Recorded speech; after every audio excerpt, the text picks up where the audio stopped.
Hello everyone, welcome to my programming club. Today we will be solving another daily Leetcode challenge, and the challenge name is Decode ways. So the challenge statement goes like this: you are given a message containing a message string containing letters from A to Z.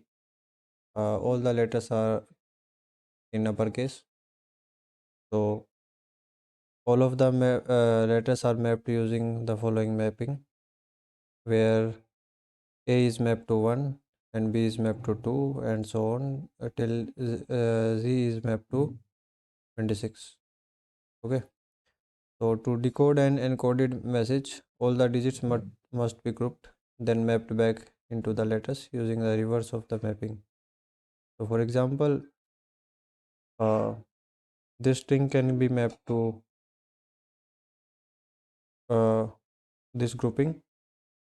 A can be mapped to 1. Similarly, this A can be mapped to 1, and then 10 can be mapped to this J. So you will be given these numbers in the encoded string, then you have to return the decoded string, form the decoded string. Basically what the problem statement asks you to do is, it asks you return the number of ways to decode the given encoded string. For example, if let's say this is given to you,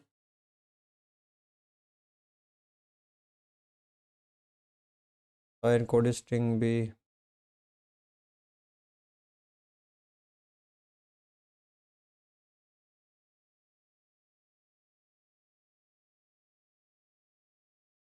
if the encoded string is something like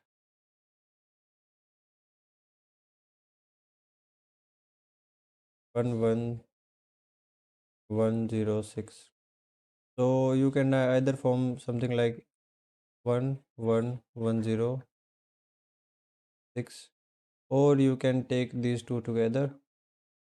Also there is this way also of decoding it. Okay, and then what's next? 6. Okay, so this will be representing K, this will be representing J, and this will be representing F. And here in this particular way it will be A, then 10, what's it's for, I think it's for J, and then 6 is for F. Okay, so this is how you will be encoding. These are just two ways of encoding a given and decoding a given encoded string. Okay, so you have to return the number of ways basically. And also let's have a look at the constraints also, and it is guaranteed that the cases are generated so that answer fits in a 32-bit integer. Okay, so integer data type will be sufficient for this particular column, and constraints are that your length of the string will be ranging from 1 to 100, and s will contain only digits and may also contain leading zeros. For example, this can be your input also 0 0 1 2. In that case, since we cannot map 0 and beside it if anything comes, let's say 1 or 2 or 3, be it any number, if the starting character of the encoded string is 0, then you cannot map encoded string to any of the strings. So in that case, this is a, you can say, something like a edge case, you will be returning 0. Okay, so let's say you encoded a string something like this, x y z, and then uh, till uh, here two different strings are same, and then you did something different and take a different grouping, and this ended up in D, and this one ended up in, let's say, E.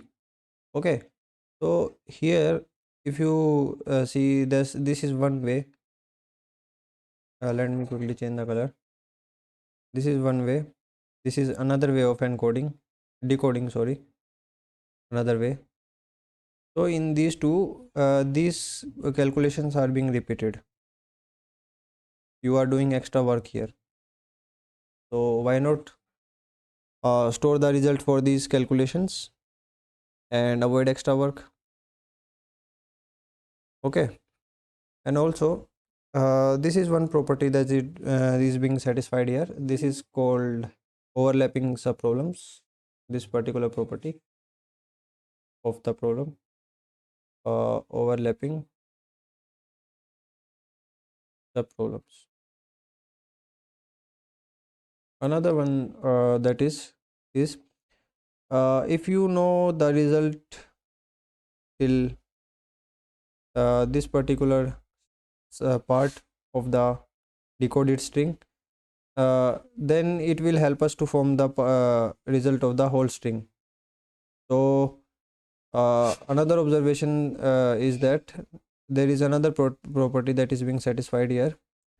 uh, Solution of smaller subproblems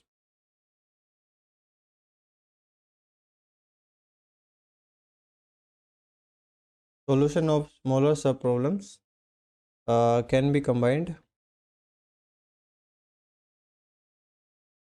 to form solutions of bigger subproblems.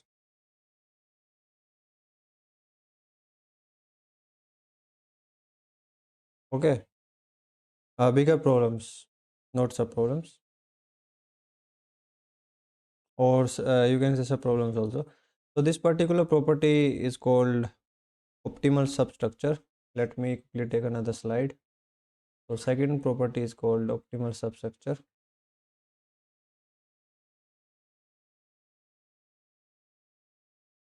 So when these two properties are satisfied, technique, or you can say way to solve a particular problem, can be applied here, which is called dynamic programming.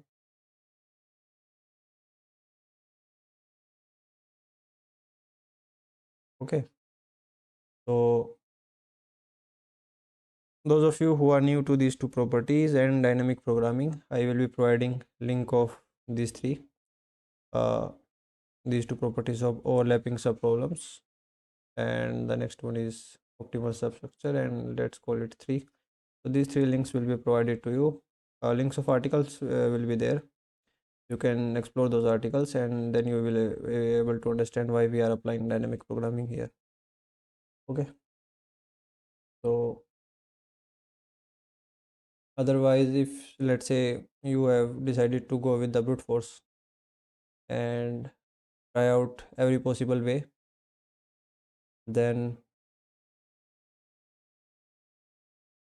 at max size 2 groups can be there, since the numbers mapping are from 1 to 26.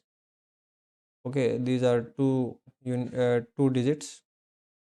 Okay, so if you decide to go with this recursive approach of uh, you know either selecting the character as a single character or grouping it with next character. So for each character you will be having two choices. Okay, then 2 into 2 into 2, and it will be up to 100. Okay, then in that case it will be 2 raised to power 100, which I think will be a very big number. It will be surely larger than, let me quickly take another slide. It will be surely larger than 10 raised to power 8 operation limit.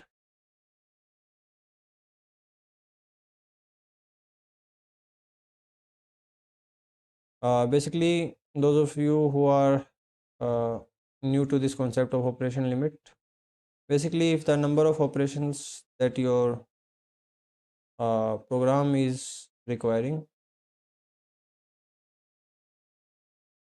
to solve a particular problem exceeds or become equal to 10 raised to power 8 operations, then you may get a TLE and your solution will not be accepted. Okay, so that's why in order to get our solution accepted, uh, we are applying dynamic programming.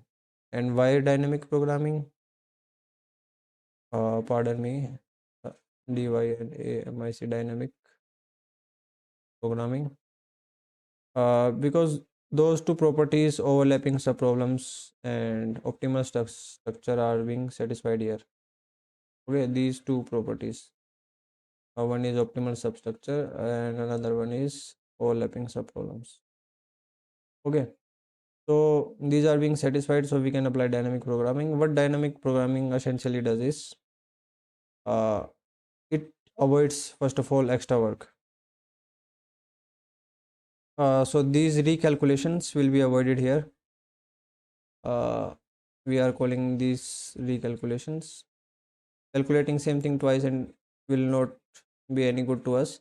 So we can just store this particular result and then we can reuse it whenever this patterns occurs again in some another way of grouping. Okay, so this is extra work avoided.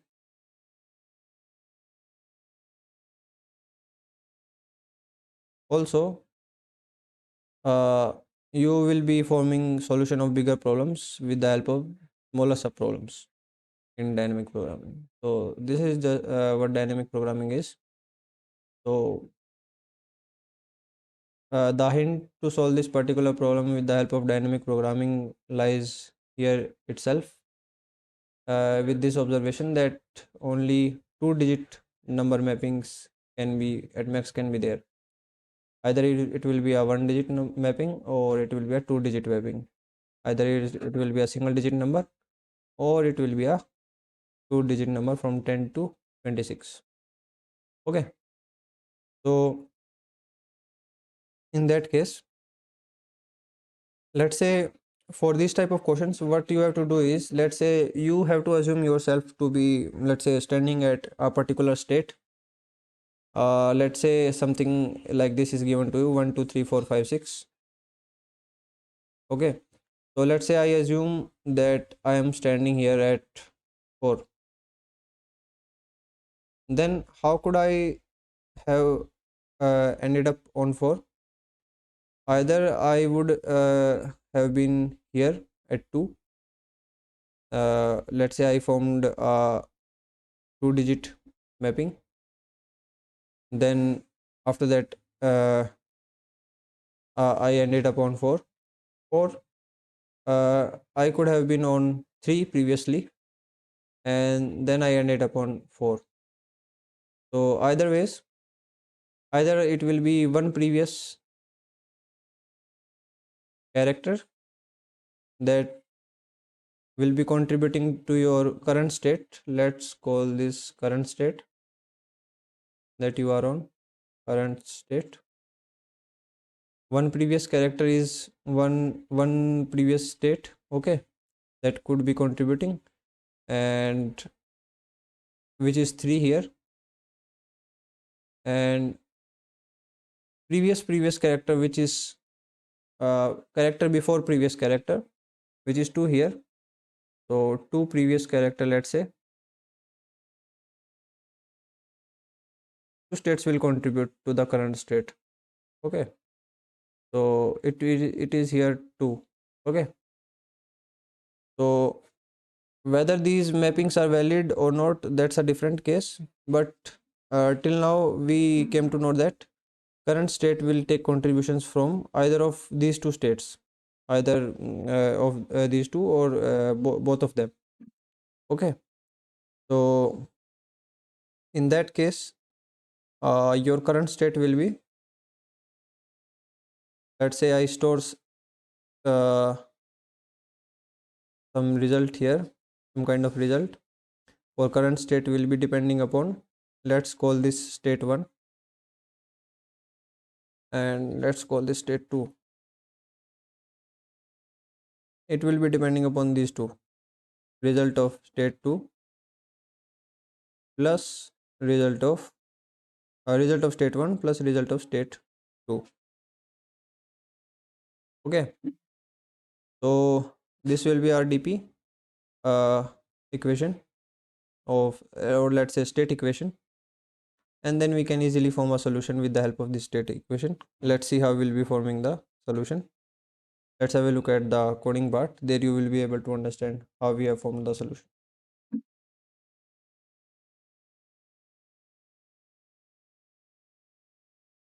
Let me quickly zoom out.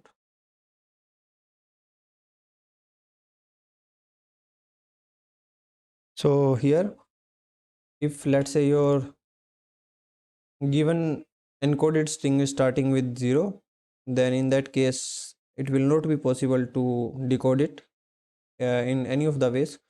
So you will be returning 0 if the encoded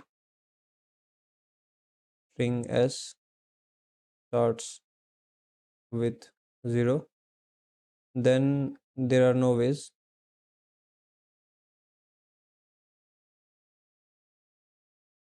to decode it. Okay, and if that's not the case, then you will be approaching with your dynamic programming solution. So this particular structure, character at index, will be used to store the result of states. This array or say vector will be used to store the result of states and also to form results of subsequent states.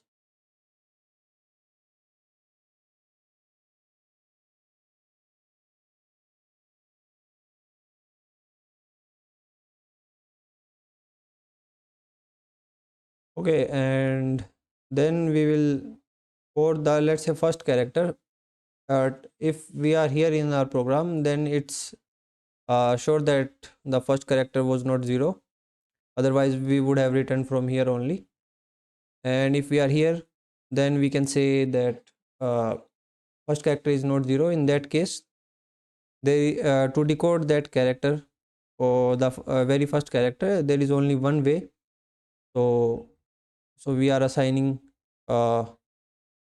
way, you can say, or let me rename it.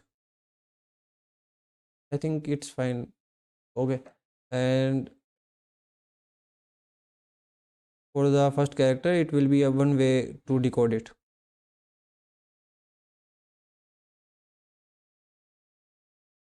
There will be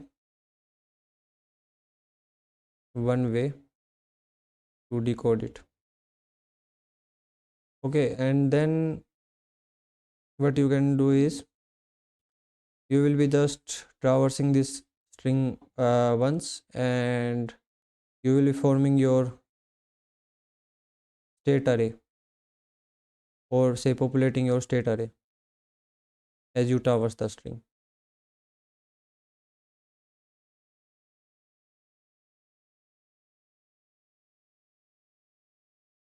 State array or say vector,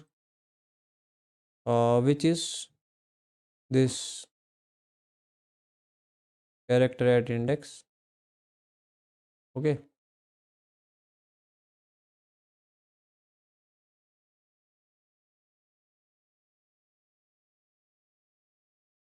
or you can, let's say, rename it also, number of ways.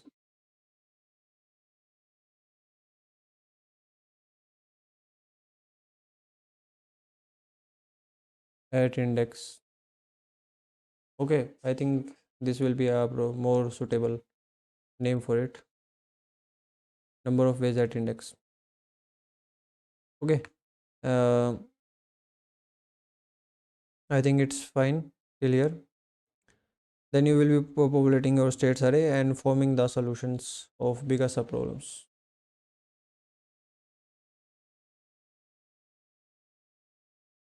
forming the solutions of bigger subproblems.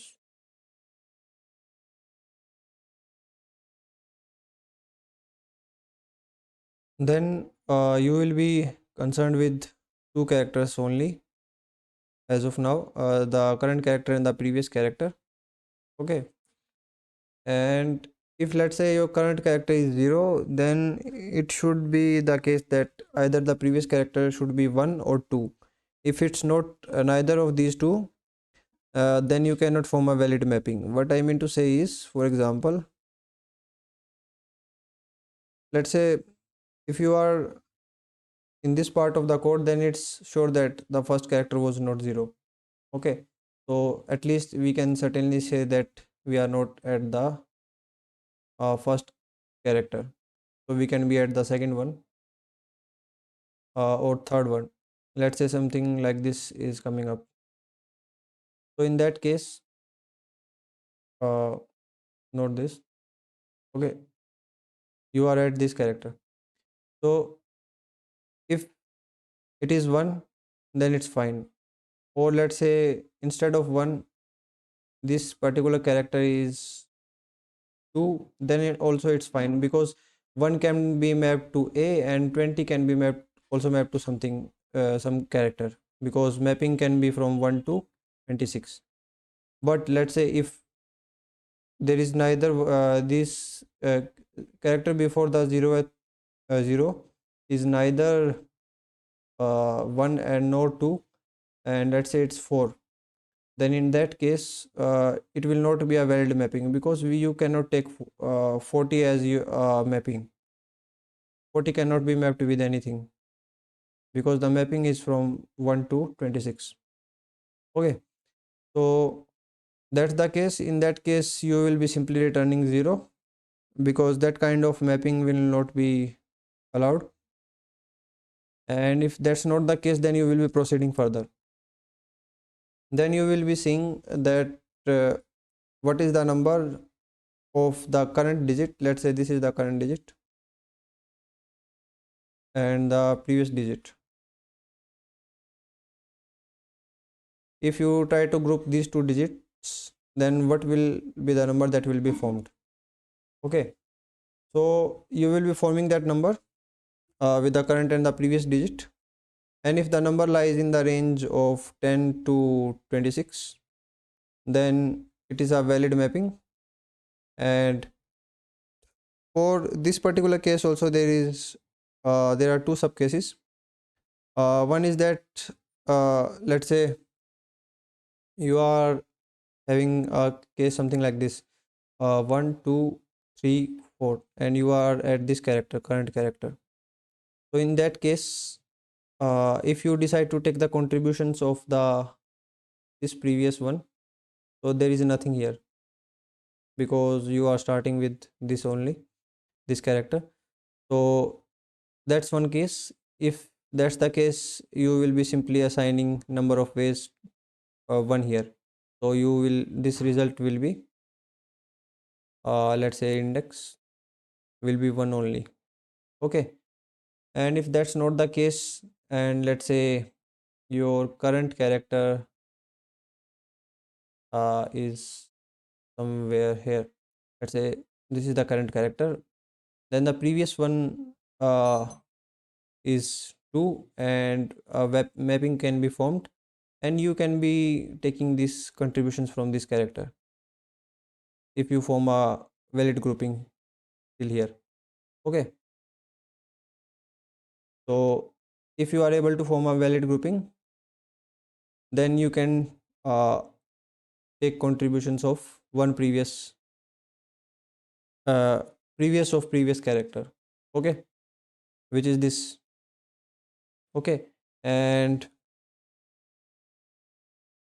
if there is another case that is to be included here, let's say I do not want to form a grouping of 23, and I just want to form single groupings. This kind of way I am opting for. Okay, uh, then in that case we will be taking contributions from this one. Okay, so our current character will be getting contribution from this character. Okay, so this is the case. If we want to and can form a single character grouping, and the above case was for the double character groupings, 2-digit numbers. This is case for double character grouping. Okay, so you will be adding contributions to the current state. This is nothing but adding contributions to the current state from the previous state. Adding contribution of previous states to the current state. Above also we have done the same thing. We are just adding contributions. Okay, and then you will be simply returning whatever it is, whatever the number of ways is on the very last character of this particular array that will be storing your result. Okay, so that's how we will be solving this problem. And if you are having any doubts or any queries in general, then please feel free to ask them in the comment section. Thank you for watching. Have a great day ahead.